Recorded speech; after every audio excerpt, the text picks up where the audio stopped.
एक छोटी बच्ची की कहानी। एक बार एक छोटी सी बच्ची हाथ में मिट्टी की गुल्लक लिए भागती हुई एक दवाई की दुकान पर गई। वह काफ़ी देर तक वहाँ पर खड़ी रही, लेकिन दुकानदार का ध्यान उस पर नहीं गया क्योंकि वहाँ पर काफ़ी भीड़ थी। उसने दुकानदार को कई बार बुलाया, लेकिन दुकानदार का ध्यान उस पर नहीं गया क्योंकि वहाँ पर भीड़ बहुत थी। फिर इस बच्ची को गुस्सा आया और अपने मिट्टी की गुल्लक को वहीं काउंटर पे जोर से रख दिया। इसके बाद दुकानदार और वहाँ पर खड़े सभी लोग उस बच्ची की तरफ देखने लगे। दुकानदार ने उस बच्ची से पूछा कि बेटे, आपको क्या चाहिए? तो वह बड़े ही भोलेपन से बोली, मुझे एक चमत्कार चाहिए। ये सुनकर दुकानदार को कुछ समझ में नहीं आया और ना ही वहाँ पर खड़े लोगों को कुछ समझ में आया। सभी उसकी तरफ देखने लगे। फिर दुकानदार ने उससे कहा कि बेटे, चमत्कार तो यहाँ पर नहीं मिलता। तो बच्ची को लगा कि वो उसे झूठ बोल रहा है। उसने कहा कि मेरे गुल्लक में बहुत पैसे हैं, बताओ आपको कितने पैसे चाहिए, मैं आज यहाँ से चमत्कार लेकर ही जाऊँगी। तभी काउंटर पर खड़े एक आदमी ने उससे पूछा कि बेटी, क्यों चाहिए तुमको चमत्कार?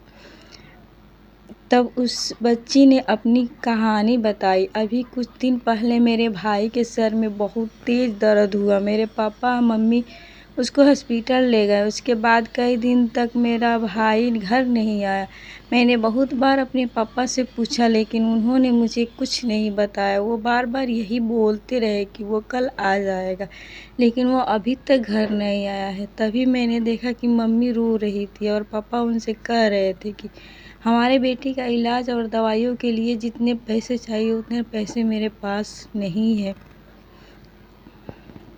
अब उसको कोई चमत्कार ही बचा सकता है। तब मुझे लगा कि मेरे पापा के पास अगर पैसे नहीं भी है तो क्या हुआ, मेरे पास तो है ना। इसलिए मैंने जितने भी पैसे जोड़ रखे थे वो सारे पैसे लेकर मैं इस दवाइयों की दुकान पर आई हूँ ताकि चमत्कार खरीद सकूँ।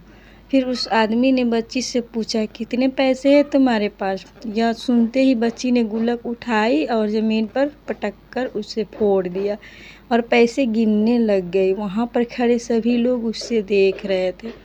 थोड़ी देर बाद उसने सारे पैसे इकट्ठे किए और बोली, मेरे पास पूरे 19 रुपये हैं। वो जो आदमी वहाँ पर खड़ा था वो थोड़ा सा मुस्कुराया और बोला कि अरे, तुम्हारे पास तो पूरे पैसे हैं, इतने का ही तो आता है चमत्कार। यह सुनकर वो बच्ची बहुत खुश हो गई और बोली, चलो मैं आपको अपने पापा से मिलवाती हूँ।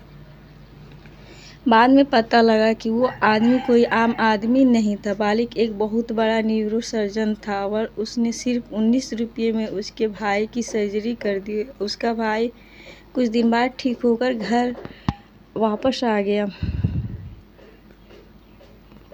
फिर कुछ दिन बाद वो बच्ची, उसका भाई, उसके पापा और मम्मी चारों एक साथ बैठे हुए थे और बात कर रहे थे। तभी उसकी मम्मी ने उसके पापा से पूछा कि अब तो बता दो, ये चमत्कार आपने किया कैसे? तब उन्होंने अपनी बेटी की तरफ देखा कर वो कहा, चमत्कार मैंने इसने किया है।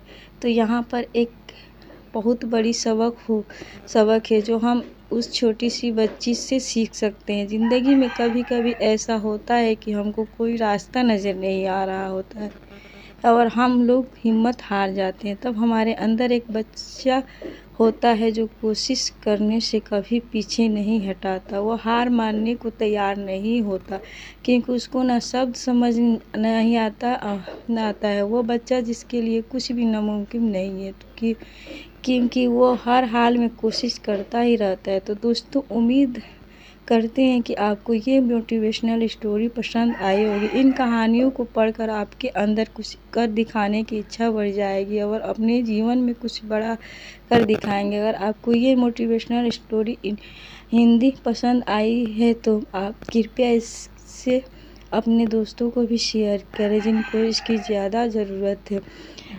वीडियो को पूरा देखने के लिए बहुत बहुत धन्यवाद। अल्लाह हाफिज़। Thank you for watching.